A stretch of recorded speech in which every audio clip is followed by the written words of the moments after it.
Hey all my dear students, inorganic की tricks बच्चे को सबसे ज़्यादा दिक्कत किस में होती है?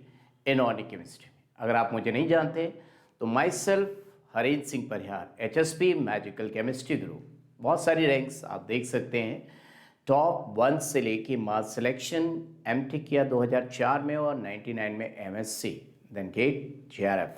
नाउ माय डियर स्टूडेंट्स, आइए 23 ईयर से पढ़ा रहा हूँ तो मैं सारी अपनी बहुत सारा डिटेल अपने बारे में बताऊं, उससे अच्छा जाऊँ आप जानना चाहते हैं इनऑर्गेनिक ट्रिक्स मेरे बारे में, यही है कि मैं कितने अच्छे से आपको इनऑर्गेनिक ट्रिक्स बता सकता हूं।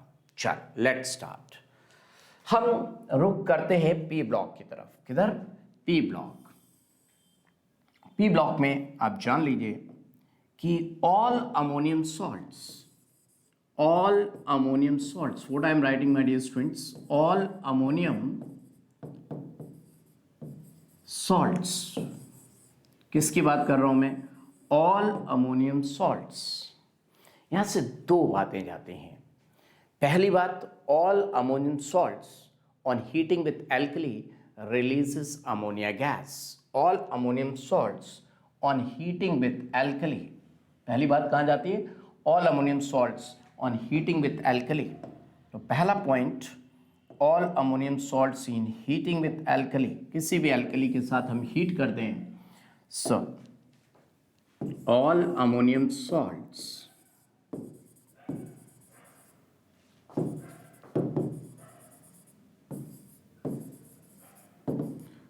plus alkali and heat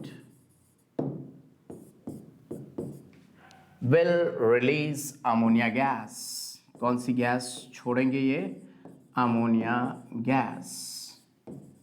मैं इस रिएक्शन को कंप्लीट करूं उससे पहले आपको बताना चाहूंगा कि सारे अमोनियम सॉल्ट्स कलरलेस होते हैं, सिर्फ अमोनियम डाइक्रोमेट को छोड़ के, जो कि ऑरेंज कलर होता है। इस बात को एक्सप्लेन करने के लिए कि all ammonium salts on heating with alkali will release ammonia gas. P block में एक तो दिया है sal ammoniac, ammonium chloride plus NaOH and heat, definitely आपको अमोनिया गैस मिलेगी। एक अमोनियम सल्फेट दिया हुआ है, अमोनियम सल्फेट, अमोनियम लिखूं तो NH4 whole twice SO4 on heating with alkali will release ammonia gas। चलिए इतनी बात हो गई। अब दूसरी बात देखते हैं हम कि बहुत ही बेहतरीन है ये बात, आपको इतना मज़ा दिलाएगी और इतने मार्क्स दिलाएगी मत पूछिए, कि अमोनियम सॉल्ट, जो भी अमोनियम के सॉल्ट हों, जो भी अमोनियम सॉल्ट हों आपके पास, कोई भी अमोनियम सॉल्ट दुनिया का आ जाए आपके पास, all ammonium salts on heating, तो आपने क्या करना है, हिंदी में लिखता हूं, सबसे पहले मैक्सिमम पानी बना लीजिए। सबसे पहले क्या करना है? मैक्सिमम पानी बना लो, मैक्सिमम जितना बना सकते हो, मैक्सिमम वाटर एलिमिनेट कर लीजिए, बना लीजिए। जो बचेगा उसके साथ क्या करेंगे मैं बताऊंगा। एलिमिनेट करिए। देखिएगा आपकी ज़िंदगी में इनऑर्गेनिक केमिस्ट्री का एक ज़बरदस्त मोड आ जाएगा। आइए इस बात को एक्सप्लेन करता हूँ आपके सामने मेरे प्यारे प्यारे बच्चा लोग। मान लीजिए मेरे पास अमोनियम नाइट्राइट है, NH4NO2, इसको क्या हम बोलेंगे? Ammonium nitrite.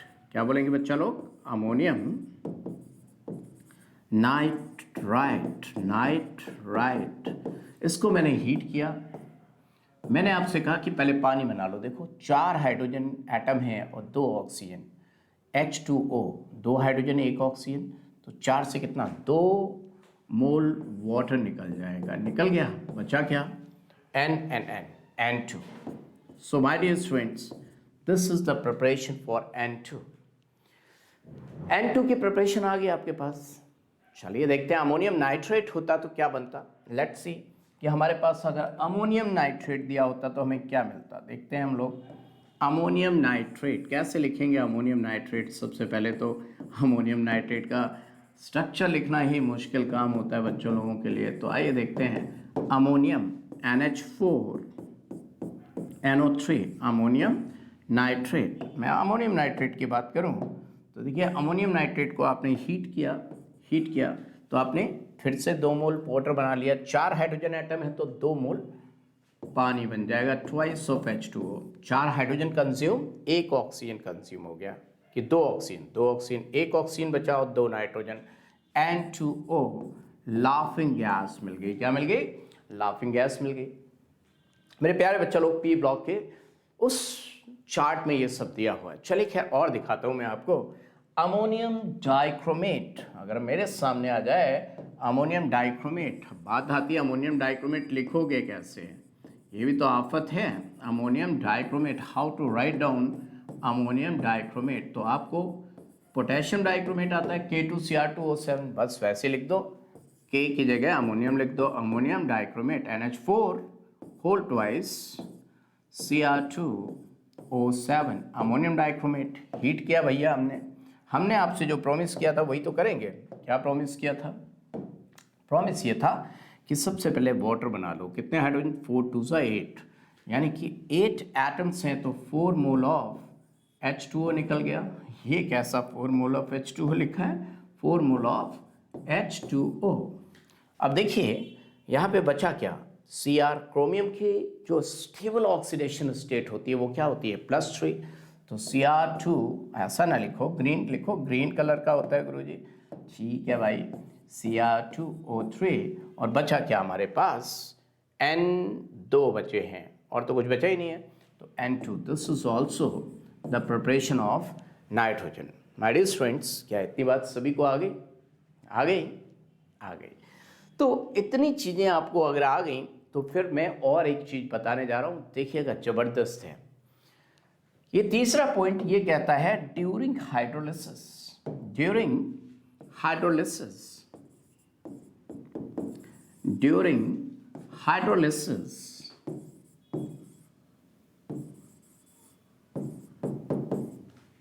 mostly oxidation state does not change. Oxidation state doesn't change. Oxidation state doesn't change. Now my dear student, इस बात को प्रूव करता हूं। आइए देखते हैं इसका क्या मतलब है। तो देखिए, जब आप फॉस्फोरस की रिएक्शन करते हैं, तो जब फॉस्फोरस की रिएक्शन करते हैं तो 2 बातें आती हैं आपके सामने। आप स्मॉल अमाउंट में क्लोरीन से करते हैं तो आपको PCl3 मिलता है, और एक्सेस में करते हैं तो PCl5 मिलता है, राइट? ऐसा क्यों होता है, पहले इस बात को भी समझ लेते हैं, क्योंकि रटने की जरूरत ही नहीं है। लोग इनऑर्गेनिक केमिस्ट्री को रट के बदनाम करते हैं। फॉस्फोरस 3rd पीरियड में लाइक करता है, तो मैं लिख सकता हूं 3s2 3p3। अगर ये फॉस्फोरस P वाले, ये P फॉस्फोरस नहीं, ये फॉस्फोरस से 15 एटॉमिक नंबर है, सिर्फ अगर ये पार्टिसिपेट करते रिएक्शन में तो 3, और ये भी करें तो 5। इनर्ट इलेक्ट्रॉन फेयर इफेक्ट नीचे जाने पे इंक्रीज होता है, nitrogen, phosphorus, arsenic, antimony, bismuth, ऊपर तो नहीं लगता। तो ये 3 ऑक्सीडेशन स्टेट और ये 5। मैं हाइड्रोलिसिस पे पहुंचूं उससे पहले ये जो सल्फर वाली रिएक्शन दी हुई है पी ब्लॉक में, बच्चे का दिमाग एकदम भेजा फ्राई कर देता है यार, बच्चा पागल हो जाता है। तो देखिए, हाथी का बच्चा बड़ा है, हाथी तो बड़ा ही बच्चा पैदा होगा, दिमाग से नहीं, साइज से। और चूहे का बच्चा छोटा पैदा होगा। तो देखिए, जो ऑक्सीडेशन स्टेट कम है, तो आप जरा ध्यान से देखेंगे, अगर मैं लिख दूं थायोनिल क्लोराइड में सल्फर की ऑक्सीडेशन स्टेट कितनी है? 2 और 2 4। छोटी ऑक्सीडेशन स्टेट छोटा, और बड़ी ऑक्सीडेशन स्टेट से बड़ा SO2Cl2, 2 दूनी 4, 2 6 +6 oxidation state. Big for big, small for small, B for B, S for S। Now my dear students, अगर मैं इसकी रिएक्शन पानी से करता हूं तो मुझे क्या मिलेगा? 3 oxidation state, H3PO3, 3 oxidation state. इसको बोलते हैं ऑर्थोफॉस्फोरस एसिड। क्या बोलेंगे? Orthophosphorous acid. देखते जाइएगा, आपको कमाल दिखाता हूं मैं ट्रिक्स के। और यहाँ पे PCl3, तो मैं अगर डायरेक्ट लिख दूं H3PO4 ऑर्थोफॉस्फोरिक एसिड, लेकिन आप जानते हैं PCl5 में इसके 2 क्लोरीन एक्सियल पोजीशन पे होते हैं, उनकी बॉन्ड लेंथ बहुत ज़्यादा होती है, और 3 क्लोरीन इक्वेटोरियल पे होते हैं, तो 2 अपने आप चले जाते हैं जो कि पानी से रिएक्शन करते हैं, तो POCl3 बनाते हैं इंटरमीडिएट, फिर H3PO4 बनता है। माय डियर स्टूडेंट्स, इतनी बात आपको समझ में आई। बहुत ही बेहतरीन इसका हाइड्रोलिसिस का जो मैं बात करने जा रहा हूँ वो देखिएगा, आपको मज़ा आ जाएगा। ये देखिए P4O10, P4O10 पानी का होता है बहुत ज़्यादा बड़ा प्यासा, P4O10, it has high affinity for water, very high affinity for water, very high affinity for water। इतना बड़ा पानी का प्यासा कि बड़े बड़े को पानी पी जाए ये। तो इसको सबसे पहले इसका स्मेल जो होती है गार्लिक ऑर्डर होता है, गार्लिक ऑर्डर। ये गार्लिक ऑर्डर इसका खुद का नहीं होता, इसमें कुछ ना कुछ इम्प्योरिटीज होती हैं P4O6 की, उसके कारण इसका गार्लिक ऑर्डर होता है। इसकी एफिनिटी पानी के साथ बहुत ज़्यादा होती है। और पानी कितना पी सकता है भाई साहब, आप सोच नहीं सकते। इसके सामने H2SO4 को डाल दो, उसका पानी पी जाएगा, ये उसको SO3 बना देगा। आइए इसकी रिएक्शन सिखाता हूँ प्यारे बच्चा लोग। P4O10 को अगर 2 मोल पानी पिला दो, 2 मोल, 2 घूंट पानी पिला दे जरा, तो देखो क्या बनेगा। मैं लिख रहा हूँ, आप चेक करते रहना राइट और रॉन्ग। मैंने कहा ये बनाएगा HPO3। देखें, रिएक्शन को बैलेंस करने की कोशिश करते हैं। यहाँ देखिए 4 P हैं, तो 4 कर दिया मैंने, 4 बराबर हो गया। ऑक्सीजन कितने हैं यहाँ? 10। वहाँ देखिए 3 दूनी 4 3 12 हैं, यहाँ भी 12 हैं, 10 और 2 12।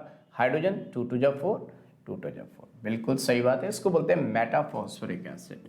मैंने ऑक्सी एसिड में पढ़ाया है, इसको बोलते हैं मेटाफॉस्फोरिक एसिड। मुद्दे की बात यह है कि यहाँ पे ऑक्सीडेशन स्टेट आप देख रहे हैं कितनी है इसकी, +5, तो वहाँ पे भी +5 होनी चाहिए अगर मैंने जो बताया सही है। आइए देखते हैं, ये भी देखिए 3 दूनी 6 और एक क्या +5 है। ये देखिए ऑक्सीडेशन स्टेट +5 है। अगर मैंने इस P4O10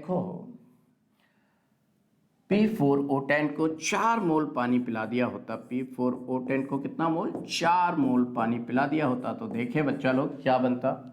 ये बनाता H4P2O7, this is known as pyrophosphoric acid, pyrophosphoric acid. अब पायरो क्यों बोला है? क्योंकि 2 मोल H3PO4 से वाटर निकाल के बना है, और यहाँ पे भी ऑक्सीडेशन स्टेट 7 2 14, 2 गए 10, 2 में 10/2 +5 ऑक्सीडेशन स्टेट है। बैलेंस करके देखें, क्योंकि बच्चा कह रहा होगा बैलेंस तो नहीं है। 4 फॉस्फोरस है, 2 पहले से ही 2 से मल्टीप्लाई कर दिया, सब कुछ बैलेंस करके दिखाऊं। 10 and 4, 14 ऑक्सीजन, 7 2 14, हाइड्रोजन 4 2 8, 4 2 8, सब कुछ बैलेंस है। आइए देखते हैं, क्या इतने पानी पी के ये रुक जाएगा? नहीं भैया, और पानी पीने को बोल रहा है। कितना पानी पियोगे भाई साहब? और पिला दो। P4O10 6 मोल पानी पिला दूं, अगर मैं इसको 6 मोल पानी पिला दूं तो ये बनाएगा H3PO4। आओ देखें, रिएक्शन बैलेंस करने की कोशिश करते हैं हम लोग। P4 है तो 4 से मल्टीप्लाई कर दिया, सब कुछ बैलेंस हो गया। 6 2 12, 4 3 12, ऑक्सीजन 4 4 16, 10 और 6 16। इसका मतलब ये हुआ कि इस भाई को अगर मैं 2 मोल पानी पिला दूं तो ये बना देगा। इस भाई को अगर मैं 4 मोल पानी पिला दूं, 4 मोल पानी पिला दूं तो ये बन जाएगा। इसका मतलब इस भाई को अगर मैं 2 मोल पानी पिला दूं तो ये बन जाएगा। सभी में ऑक्सीडेशन स्टेट फॉस्फोरस की +5 है। तो मैंने आपसे क्या कहा? During hydrolysis oxidation state does not change. अगर आपको ये वीडियो अच्छा लगे तो आप मुझे बताएंगे, तो मैं आपके लिए इस तरह के और भी ट्रिक्स लेकर आऊँगा। मेरे पास भंडार है एकदम। लेकिन बात इस बात की है, अगर ये आपको बेनिफिट पहुंचा रहा है तभी, नहीं तो मेरा टाइम वेस्ट, आपका टाइम वेस्ट। कमेंट सेक्शन में लिखना ना भूलें, और लिखोगे व्यूज़ आएंगे, लिखोगे अच्छा लगेगा तभी तो व्यूज़ आएंगे, तभी आगे और दूंगा। ऑल द बेस्ट, फिर मिलेंगे पढ़ते पढ़ते।